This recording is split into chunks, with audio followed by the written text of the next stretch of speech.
Hello friends, எல்லாருக்கும் வணக்கம். இந்த ஒரு வீடியோவில் நம்ம எதை பற்றி பார்க்க போகிறோம் அப்படின்னா, கூட்டுறவு வங்கிகளில் நகைக்கடன் தள்ளுபடி. இந்த நகைக்கடன் தள்ளுபடியை பற்றி தாங்க நம்ம இந்த ஒரு வீடியோவில் பார்க்க போகிறோம்.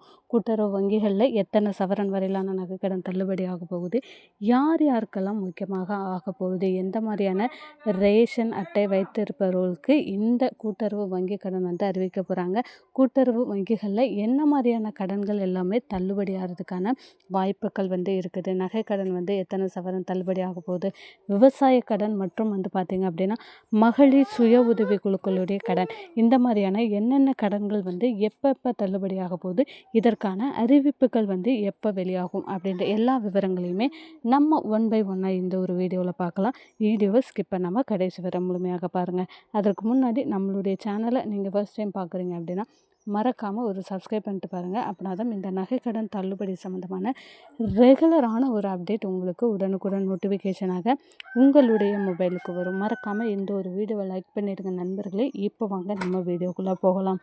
இப்போ வந்து பார்த்திங்க அப்படின்னா கூட்டுறவு வங்கிகளில் எவ்வளோ கடன் இருக்குது, யார் யாருக்கெல்லாம் வந்து என்ன மாதிரியான கடன் எல்லாம் வாங்கியிருக்காங்க அப்படின்ற ஒரு ஆய்வில் வந்து ஈடுபட்டுட்டு வராங்க.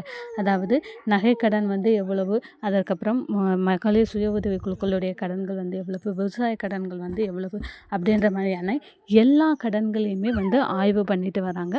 இதில் யார் யாருக்கெல்லாம் என்ன மாதிரியான கடன்கள் எல்லாமே தள்ளுபடி ஆக போகுது அப்படின்ற அறிவிப்புமே வந்து பார்த்திங்க அப்படின்னா கூடிய விரைவில் நமக்கு வெளியாக போகுது. அந்த வெளியீட்டில் நமக்கு என்ன மாதிரியான கடன்கள் எல்லாமே தள்ளுபடி. அது தமிழகத்தில் நமக்கு ஒரு புதிய ஆட்சி வந்து அமைஞ்சிருக்கு. முதல்வர் விஜய் தலைமையிலான ஆட்சி அப்படின்றது தான் வந்து சொல்லணும்.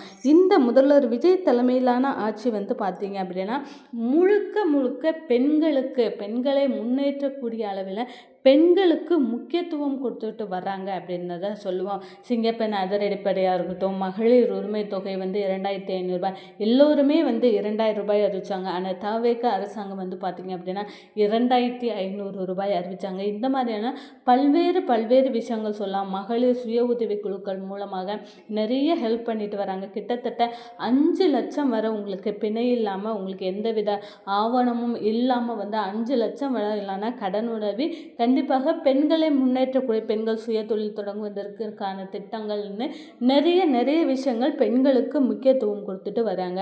இதில் இந்த நகைக்கடன் தள்ளுபடி இருக்குமா, மகளிர் சுய உதவி குழுக்களுடைய தள்ளுபடிகள் வந்து இருக்குமா, விவசாய கடனை தொடர்ந்து உங்களுக்கு அடுத்தடுத்து என்ன கடன்கள் வந்து தள்ளுபடி ஆக போகுது அப்படின்றத பார்க்கலாம். ஃபஸ்ட்டு விவசாய கடனை பொறுத்தளவு முதலமைச்சர் விஜய் அவர்கள் அறிவித்த அறிவிப்பு என்ன அப்படின்னா 50,000 வரையிலான கடன்கள் வந்து தள்ளுபடி ஆகும் அப்படின்றத வந்து அறிவிச்சிருந்தாங்க. அது 5 ஏக்கருக்கு குறைவாக நிலம் வைத்திருக்கக்கூடிய, இப்போ ஒரு விவசாயியாக எடுத்துகிட்டீங்கன்னா விவசாய கிராமத்தில் உங்ககிட்ட 5 ஏக்கருக்கு குறைவான நிலம் நீங்கள் வந்து வச்சுருந்தீங்க அப்படின்னா உங்களுக்கு கிட்டத்தட்ட 50,000 முதல்ல அறிவிச்சிருந்தாங்க. அதுக்கப்புறம் பார்த்தீங்கன்னா 75,000 வரை உங்களுக்கு 5 ஏக்கருக்கு குறைவான நிலம் வைத்திருக்கக்கூடியவங்களுக்கு 75,000 வரை முழு கடன் தள்ளுபடி வந்து அறிவித்தாங்க. ஸோ அதனை தொடர்ந்து நமக்கு இந்த நகைக்கடன் தள்ளுபடி மற்றும் மகளிர் சுய உதவி குழுக்களுடைய தள்ளுபடிகள் வந்து எப்போ வரும் அப்படின்றது மக்களுடைய எதிர்பார்ப்பு.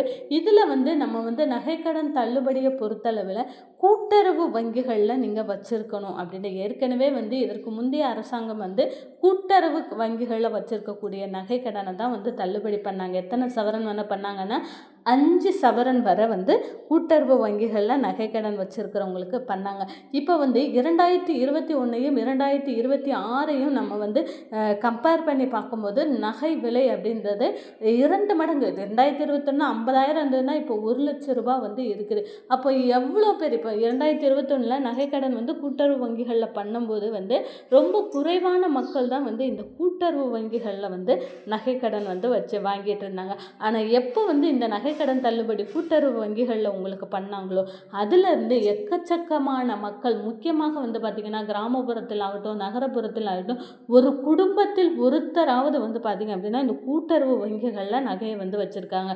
எதற்காகனா கண்டிப்பாக தள்ளுபடிகள் வந்து கிடைக்கும் அப்படின்ற ஒரு காரணத்தினால வந்து வச்சுனேன். இப்போ எல்லாருக்குமே தள்ளுபடி பண்ணணும் அப்படின்னா கண்டிப்பாக அரசுக்கு மிகப்பெரிய இழப்பீடு வந்து ஏற்படும். ஸோ அதனால் என்ன பண்ண போகிறாங்க அப்படின்னா தகுதி உடையவர்கள் மற்றும் தகுதி அற்றவர்கள் அப்படின்ற மாதிரியான 2 பேர் பட்டியலை வந்து தயாரிக்க போகிறாங்க. இல்லை தகுதி உடையவர்களுக்கு இப்போ வந்து நமக்கு மகளிர் உரிமை தொகையை பொறுத்த அளவில் இந்த மகளிர் உரிமை தொகையே வந்து பேர் வந்து மாற்ற போகிறாங்க. மதிப்புமிக மகளிர் திட்டம்னு. இந்த மகளிர் உரிமை தொகையை மறுசீரமைப்பு அப்படின்னா உடையவர்களை மட்டும் வச்சுட்டு தகுதி அற்றவர்கள், இதற்கு முந்தைய அரசாங்கத்தில் முறைகேடாக நிறைய பேர் மகளிர் உரிமை தொகை வாங்கிட்டு இருந்தவங்களை எல்லாத்தையுமே நிற்கிட்டு தகுதி உடையவங்களுக்கு மட்டும் வந்து அந்த 2500 ரூபாய் வந்து கொடுக்க போகிறாங்க.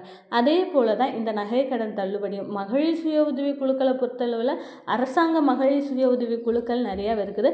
ஸோ அதில் வந்து உங்களுக்கு பணம் வந்து பார்த்திங்க அப்படின்னா நிச்சயமாக தள்ளுபடிகள் வந்து கிடைக்கிறதுக்கான வாய்ப்புகள் இருக்குது அப்படின்றது தான் சொல்லும். அதே போல் வந்து பார்த்திங்க அப்படின்னா இந்த நகைக்கடன் தள்ளுபடி தகுதி உடையவர்கள் அப்படின்னா என்னென்ன ஆவணங்கள் வந்து நமக்கு தேவை அப்படின்னா முக்கியமாக ரேஷன் கார்டு அப்படின்றது ரொம்ப ரொம்ப முக்கியங்க. ரேஷன் கார்டு தான் எல்லாத்துக்குமே என்ன கடனாகட்டும், என்ன அரசாங்கத்திடம் நீங்கள் வந்து ஒரு சலுகை வந்து வேணும் அப்படின்னு நீங்கள் நினச்சிங்கன்னா, அரசாங்கத்தோடைய சலுகை வந்து நமக்கு கிடைக்கணும்னு நினச்சிங்கன்னா ரேஷன் கார்டு அப்படின்றது ரொம்ப ரொம்ப முக்கியமான ஒரு ஆவணம் அப்படின்னு சொல்லும். ரேஷன் கார்டில் அதுவும் வந்து இந்த வறுமை கோட்டிற்கு கீழே உள்ள இந்த PHH கார்டு, இந்த அரிசி வகை ரேஷன் அட்டைதாரர்கள், இந்த அரிசி வகை ரேஷன் அட்டைதாரர்களாக நம்ம இருந்தோம் அப்படின்னா தான் நமக்கு அரசாங்கம் கொடுக்கக்கூடிய அனைத்து சலுகைகளும் வந்து கிடைக்கும். இந்த கடன்கள் தள்ளுபடியுமே வந்து பார்த்திங்க அப்படின்னா இந்த அரிசி வகை ரேஷன் அட்டைதாரர்கள்லாம் வந்து கிடைக்க போகுது. இந்த அரிசி வகை ரேஷன் அட்டைதாரர்கள்னால் PHH, NPHH ரேஷன் அட்டைதாரர்கள். இந்த அட்டைதாரர்களாக நீங்கள் இருக்கிற பட்சத்தில் நகைக்கடன் தள்ளுபடிக்கு தகுதியானவர்கள். மற்றும் வந்து பார்த்திங்க அப்படின்னா உங்கள் ஆண்டு வருமானம் அப்படின்றது வறுமை கோட்டுக்கு கீழே உள்ள ஆண்டு வருமானமாக இருக்கணும். அதே போல் வந்து 5 சவரனுக்கு குறைவான வந்து நீங்கள் நகை கடன் வந்து வாங்கியிருக்கணும். கூட்டுறவு வங்கினாலே உங்களுக்கு தெரியும், மாவட்ட கூட்டுறவு வங்கி, மத்திய கூட்டுறவு வங்கி, தொடக்க வேளாண்மை கூட்டுறவு கடன் சங்கங்கள், கிராம வங்கி, ஓகேவா, கோஆப்ரேட்டிவ் பேங்க், கிராம கூட்டுறவு வங்கினாலே இருக்கும். எல்லா இடத்துலையுமே இப்போ கூட்டுறவு வங்கின்றது இருக்குது. கூட்டுறவு வங்கி தெரியாதவங்களே கிடையாது, எல்லாருமே வந்து நகையை வந்து வச்சுருக்கிறாங்க. கூடிய விரைவில் இந்த மகளிர் உரிமை தொகையை தொடர்ந்து கூடிய விரைவில் அடுத்தடுத்த கடன்கள் தள்ளுபடிக்கான அறிவிப்புகள் வந்து வெளியாக போகுது. எப்படி வந்து இப்போ வந்து விவசாய கடன் 75,000 வரை தள்ளுபடி பண்ணுறாங்களா, அதுக்கு பிறகு வந்து பார்த்திங்க அப்படின்னா இந்த நகைக்கடன் தள்ளுபடி குறித்த ஆலோசனைகள் வந்து முதல்வர் விஜய் அவர்கள் பண்ணிட்டு வராங்க. அதே போல் மகளிர் சுய உதவி குழுக்கள் அதுலேயுமே வந்து யாருக்கெல்லாம் வந்து தள்ளுபடி பண்ணலாம், எவ்வளவு தொகை வந்து தள்ளுபடி பண்ணலாம், நகைக்கடனுக்கு வந்து எவ்வளவு தொகை வந்து தள்ளுபடி பண்ணலாம் அப்படின்ற மாதிரியான நிறைய ஆலோசனையில் வந்து ஈடுபட்டுட்டு வராங்க. கூடிய விரைவில் இருக்கான அறிவிப்புகள் வந்து பார்த்திங்க அப்படின்னா வெளியாகும் அப்படின்றதையுமே வந்து சொல்கிறாங்க. ஸோ கடங்க தள்ளுபடிகள்லாம் கிடையாது அப்படின்ற ஒன்று கிடையாது.